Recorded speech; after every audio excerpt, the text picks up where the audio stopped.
You ask Tiger to solve. This deals with linear equations with one unknown.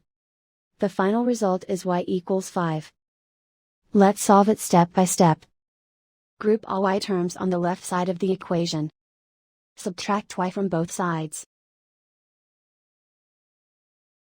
Group like terms. Simplify the arithmetic.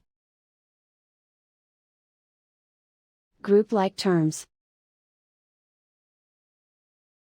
Simplify the arithmetic.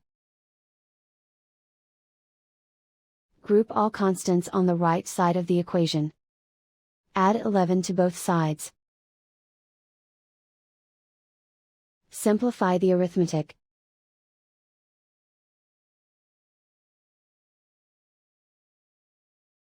Isolate the y.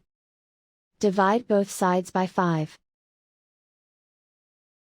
Simplify the fraction. Find the greatest common factor of the numerator and denominator. Factor out and cancel the greatest common factor. And so the final result is y=5.